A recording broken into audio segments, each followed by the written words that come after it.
Hello friends, welcome to MR classes study. तो मेरा नाम है रोहित गुप्ता और आज हम मैथ्स में लेकर आए हैं डिविजिबिलिटी रूल, जिसको हिंदी में बोलते हैं विभाज्यता का नियम। तो चलिए डिस्कस करते हैं डिविजिबिलिटी रूल पर। तो पहला नंबर हमने लिया है 2 लिया है हमने।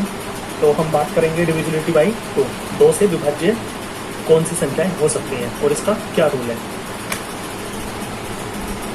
अब मान लीजिए हमें कोई संख्या दी है, अब उस संख्या का कैसे पता लगाएं कि वो 2 से विभाजित हो रही है या नहीं हो रही है। तो किसी भी संख्या का इकाई अंक यूनिट डिजिट अगर 2 से डिवाइड हो रही है तो वो पूरी कंप्लीट संख्या जो भी उनको दी है वो भी 2 से डिवाइड होगी। ये इसका रूल है, ठीक है। जैसे मान लीजिए मैंने आपको कोई भी संख्या दी 13,326। अब मेरा पहला क्वेश्चन यही है कि बताइए ये संख्या 2 से डिवाइड हो रही है नहीं हो रही है। तो पूरी संख्या को डिवाइड करने की कोई ज़रूरत नहीं है। अंतिम अंक क्या है इसमें, यूनिट डिजिट क्या है, इकाई अंक क्या है, 6। अगर 6 2 से डिवाइड हो रहा है तो समझ लीजिए पूरी संख्या भी 2 से डिवाइड होगी। और यहाँ पर हम देख रहे हैं 6 2 से एग्जैक्ट डिवाइड हो रहा है, तो ये पूरी संख्या भी 2 से डिवाइड होगी। तो 2 का रूल ये हो गया। उसके बाद बात करते हैं कोई भी संख्या 4 से डिवाइड पूरी तरीके से कब होगी। तो बात करेंगे डिविजिबिलिटी बाई 4, 4 से विभाज्य है। अब कोई भी संख्या 4 से पूरी तरीके से विभाजित कब होगी, तो यदि किसी संख्या के अंतिम 2 अंक लास्ट 2 डिजिट 4 से डिवाइड हैं, 4 से पूर्णतः तक विभाजित हो रही हैं, तो वो संख्या भी 4 से डिवाइड होगी। जैसे मैंने कोई भी संख्या दी 12,324 दी। तो अब मुझे ये देखना है कि ये संख्या 4 से डिवाइड हो रही है या नहीं हो रही है। तो 4 से डिवाइड जांचने के लिए कि ये संख्या हो रही है नहीं हो रही है, हमें पूरी संख्या को डिवाइड करने की ज़रूरत नहीं है। हमें सिर्फ और सिर्फ अंतिम 2 अंक देखने हैं। और अंतिम 2 अंक क्या है, लास्ट 2 डिजिट क्या है, 24।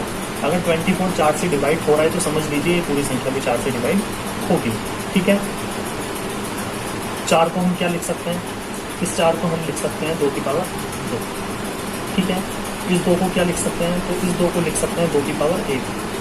उसके बाद अगर बात की जाए 8 से विभाज्य के रूल की, तो कोई भी संख्या 8 से पूरी तरीके से विभाजित तब मानी जाएगी जब उस संख्या के अंतिम 3 अंक लास्ट 3 डिजिट 8 से डिवाइड हो रही हैं, तो समझ लीजिए वो पूरी संख्या भी 8 से डिवाइड होगी। तो हम 8 को क्या लिख सकते हैं, 2 की पावर 3।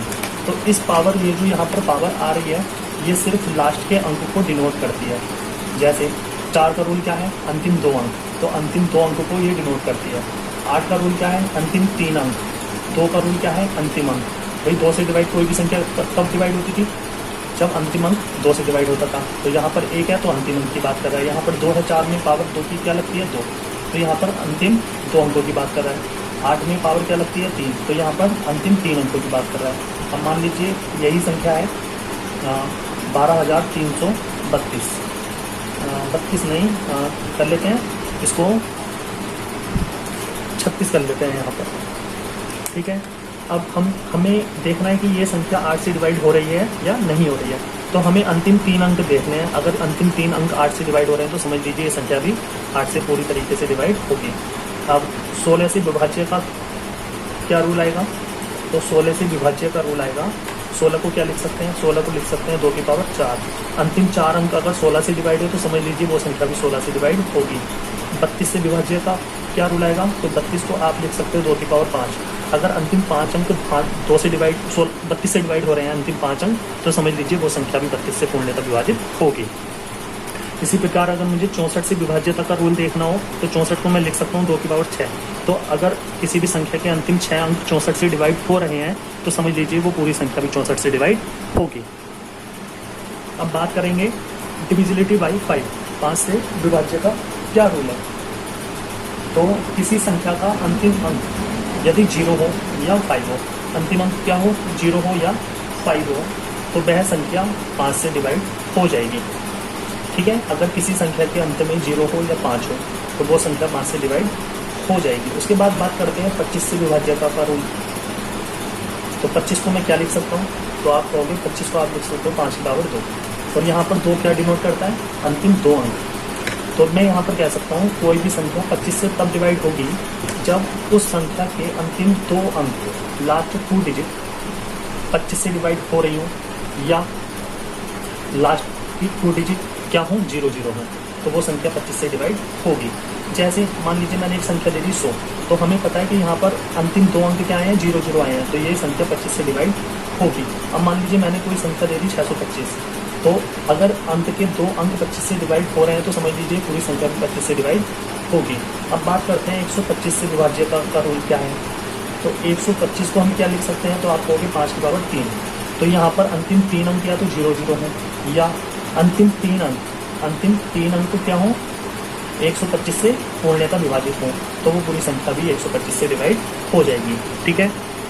उसी प्रकार अगर हमें 625 का चेक करना है तो 625 को लिख सकते हैं 5 की पावर 4। अंतिम 4 अंक या तो 0 हो, या अंतिम 4 अंक 625 से डिवाइड हो रहे हो, तो वो पूरी संख्या भी 625 से डिवाइड हो जाएगी। अब बात करते हैं डिविजिबिलिटी बाई 3 से विभाजित। तो कहने का मतलब यह है कि कोई भी संख्या 3 से विभाजित कब होगी। तो हम कह सकते हैं किसी संख्या के अंकों का योग अगर 3 से विभाजित हो रहा है तो समझ लीजिए वो संख्या 3 से डिवाइड हो जाएगी। जैसे मान लीजिए मैंने आपको संख्या दी 12,321, और मेरा क्वेश्चन ये है कि बताइए ये संख्या 3 से डिवाइड होगी या नहीं होगी। तो इस संख्या के जितने भी अंक हैं उनको जोड़ लीजिए, 1 और 2 3 और 3 6 और 2 8 और 1 9। तो जोड़ने के बाद योगफल क्या आया, 9 आया। अगर 9 3 से कट रहा है तो समझ लीजिए ये संख्या भी 3 से एक्सैक्ट डिवाइड होगी। ठीक है। अब मान लीजिए मैंने आपको कोई संख्या दी 622 और 300,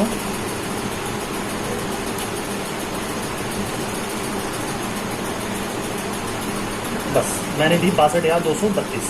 अब मेरा क्वेश्चन ये है कि बताइए ये संख्या 3 से डिवाइड हो रही है या नहीं हो रही है। तो यहाँ पर 62,232 में जितने भी डिजिट आए हैं, जितने भी अंक आए हैं, उनका योगफल देख लो, 8 2 10 और 3 13 और 2 15। अगर 15 3 से डिवाइड हो रहा है तो समझ लीजिए ये संख्या भी 3 से डिवाइड हो जाएगी। अब बात करते हैं 9 से विभाज्य का क्या रूल है। तो कोई भी संख्या 9 से कब डिवाइड होगी, तो किसी भी संख्या का योगफल अगर 9 से डिवाइड हो रहा है तो समझ लीजिए वो संख्या भी 9 से डिवाइड हो जाएगी। जिस प्रकार यहाँ पे रूल 3 का है उसी प्रकार 9 का है। अब मान लीजिए मैंने आपको कोई संख्या दी, यहाँ पर 3 ले लेते हैं।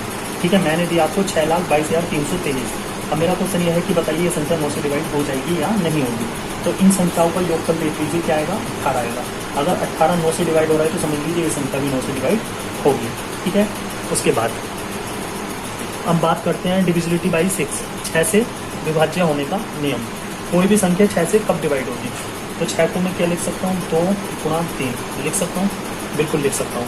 तो 6 में 2 का भी रूल फॉलो होना चाहिए और 3 का भी रूल फॉलो होना चाहिए।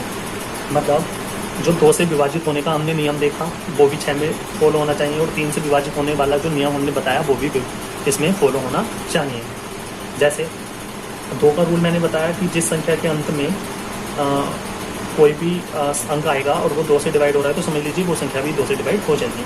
और 3 का रूल बताया कि जिन मतलब संख्या के अंकों का योग अगर 3 से डिवाइड हो रहा है तो समझ लीजिए वो संख्या भी 3 से डिवाइड हो जाएगी। तो यहाँ पर दोनों रूल लगने चाहिए। अब जैसे मेरा एक नंबर दे देता हूँ मैं यहाँ पर एक संख्या। तो यहाँ पर मैंने एक संख्या दी है 1,96,236। अब मेरा क्वेश्चन ये है कि बताइए ये संख्या 6 से डिवाइड होगी या नहीं होगी। तो 6 को लिख सकते हैं 2 गुणा 3, मतलब 2 वाला रूल भी फॉलो होना चाहिए और 3 वाला भी। तो हम देख रहे हैं 2 वाला रूल है कि अंतिम अंक अगर 2 से कट जाए तो समझ लीजिए वो संख्या 2 से कट जाएगी। तो 2 वाला रूल तो यहाँ पर हो गया पास, क्योंकि अंतिम अंक क्या है 6 और 6 2 से कट जाता है। अब 3 वाला रूल क्या है, तो 3 वाला रूल है कि इनके अंकों का योगफल 3 से डिवाइड हो जाना चाहिए। तो 1 और 9 10 और 6 16 और 2 18 और 3 21 और 6 27, और 27 3 से एग्जैक्ट डिवाइड हो जाता है। तो 3 वाला रूल भी इसमें पास हो गया। तो जब भी 2 वाला और 3 वाला रूल पास हो जाए तो समझ लीजिए वो संख्या भी 6 से डिवाइड हो जाएगी। ठीक है। अब बात करते हैं 7 और 13 से विभाज्य होने का रूल क्या है, क्या नियम है। तो 7 और 13 से विभाजित होने का एक सेम रूल है, इसलिए मैंने यहाँ पर लिखा है 7 and 13। तो मान लीजिए मैंने यहाँ पर कोई संख्या लिया है, चलिए कोई भी संख्या मान लीजिए 1 2 3 4 5 6 7 8 एंड। अब मुझे चेक करना है कि ये संख्या 7 से और 13 से डिवाइड हो रही है या नहीं हो रही है। तो 7 और 13 से कोई भी संख्या डिवाइड कब होगी? जब ये रूल फॉलो होगा। कौन सा रूल? अंत से 3-3 के पेयर बना लो। बना लिए। यहाँ पर 3 जोड़े बनकर आए 3-3 के। उसके बाद जो अल्टरनेट पैटर्न से दिया है हमको, एक को छोड़कर एक, उनको ऐड कर लीजिए। 789 में 123 को ऐड कर लीजिए, क्या आ जाएगा? 2, 11 हासिल 1, 912। तो इन दोनों का ऐड करके क्या है? 912। ये यहाँ पर क्या है? 456 को यहाँ पर कर दीजिए माइनस। ठीक है, 12 में से 6 गया 6, यहाँ पर आ गया 10 में से 5 गया 5, यहाँ पर 8, 8 में से 4 गया 4, क्या रह गया? 456 रह गया। अब 456 अगर 7 से और 13 से डिवाइड हो रहा है तो समझ लीजिए पूरी संख्या भी 7 और 13 से डिवाइड होगी। तो यहाँ पर हम देख रहे हैं 456 ना तो 7 से डिवाइड हो रहा है ना 13 से डिवाइड हो रहा है। तो हम कह सकते हैं ये जो पूरी संख्या है यहाँ पर 1 2 3 4 करके 9 तक जो हमको एक पूरी संख्या दी है 9 डिजिट में, वो ना तो 7 से डिवाइड होगी और ना ही 13 से डिवाइड होगी। ठीक है, अब मान लीजिए यहाँ पर कुछ ऐसा आता जो 7 से डिवाइड हो जाता, तो समझ लीजिए वो संख्या भी 7 से डिवाइड होती। अब मान लीजिए यहाँ पर कुछ ऐसा आता जो 13 से डिवाइड हो जाता, तो समझ लीजिए ये संख्या भी 13 से डिवाइड होती। अब मान लीजिए कभी कभी कंफ्यूजन इस चीज़ का रहता है कि कोई संख्या अगर 9 डिजिट में ना हो, कम या ज़्यादा में हो, तो कैसे करें? तो जैसे मैं 7 डिजिट में ले लेता हूँ, 1 2 3 4 5 6 7। अगर मान लीजिए 7 डिजिट में आ जाए, मतलब 9 से कम आ जाए, तो कैसे करेंगे? तो 3-3 का हमें पेयर ही बनाना है। यहाँ पर 3 का पेयर नहीं बन रहा तो एक ही रहने दीजिए, इन दोनों को ऐड कर दो, क्या आ जाएगा? 567 में आप एक को ऐड करोगे, क्या आ जाएगा? 568। पर हमें माइनस क्या करना है? 234 को। तो यहाँ पर आ जाएगा 4 3 3। अगर ये 7 से डिवाइड हो रहा है तो समझ लीजिए पूरी संख्या 7 से डिवाइड होगी। अगर यहाँ पर ये 13 से डिवाइड हो रहा है तो समझ लीजिए पूरी संख्या 13 से डिवाइड होगी। ठीक है, अब मान लीजिए कोई संख्या 9 डिजिट से ज़्यादा आ जाए, जैसे 1 2 3 4 5 6 7 8 11, कुछ भी मान लीजिए इस प्रकार से आ जाए, तो कैसे करेंगे? तो भी हमें 3-3 का पेयर बनाना है, सेम ही काम करना है, कुछ भी नहीं करना। ठीक है, फिर हमें इनको जोड़ना है, फिर इनको जोड़ना है, और जो भी इनका योगफल आएगा और इनका योगफल आएगा, इनका अंतर देखना है। और अंतर अगर 7 से डिवाइड हो रहा है तो समझ लीजिए ये संख्या भी 7 से डिवाइड हो जाएगी। अगर अंतर 13 से डिवाइड हो रहा है तो समझ लीजिए ये संख्या भी 13 से डिवाइड हो जाएगी। अच्छा, 7 का एक रूल और है, वो भी मैं आपको बता देता हूँ। 7 से विभाजित होने का एक रूल और है। क्या है? मान लीजिए आपको कोई संख्या दी है 1 2 3 4 5 6, बस इतनी मान लीजिए। तो आपको क्या करना है? अगर आपको चेक करना है कि वो संख्या 7 से डिवाइड हो रही है या नहीं हो रही है, तो आपको ये करना है कि अंतिम अंक क्या है? 6। तो 6 को यहाँ पर कर दीजिए डबल, क्या आ जाएगा? 12। 6 को काटने के बाद यहाँ पर 12 को कर दीजिए माइनस, क्या आ जाएगा? यह आ जाएगा। उसके बाद यही प्रोसेस लास्ट तक हमें लेकर जाना है। फिर अंतिम अंक यहाँ पर क्या है? 3। 3 का डबल क्या होता है? 6। फिर 6 माइनस कर दीजिए, 13 में से 6 गया 7, इतना आ जाएगा। फिर यही प्रोसेस सेम करना है। अंतिम अंक क्या है? 7। 7 का डबल क्या होता है? 14। 14 माइनस कर दीजिए, 12 में से 4 गया 8, 1 समझ में आ रहा है? ठीक है, बस आगे हमें यहाँ तक कि जब 3 डिजिट में आ जाए उसके बाद तो हम सिंपल उसको डिवाइड करके 7 से देख सकते हैं। अब 118 7 से डिवाइड नहीं हो रहा तो हम कह सकते हैं ये संख्या भी 7 से डिवाइड नहीं होगी। ठीक है, तो 7 से विभाजित होने का दूसरा रूल ये है। अब एक संख्या रह गई 11, उस पर और बात करते हैं। तो 11 से विभाजित होने का क्या रूल है? विभाज्यता क्या रूल है? तो हम कह सकते हैं कि सम स्थानों के अंकों का योग तथा विषम स्थानों के अंकों के योग का जो अंतर आता है ना, या तो वो 0 होना चाहिए, मतलब 0 होना चाहिए, या फिर 11 का गुणज होना चाहिए, 11 का मल्टीपल होना चाहिए। जैसे मान लीजिए एक संख्या मैंने दी 1 2 3 4 5 6 7 8 9। अब मुझे चेक करना है कि बताइए ये संख्या 11 से डिवाइड हो रही है या नहीं हो रही है। तो हमें क्या करना है इसमें?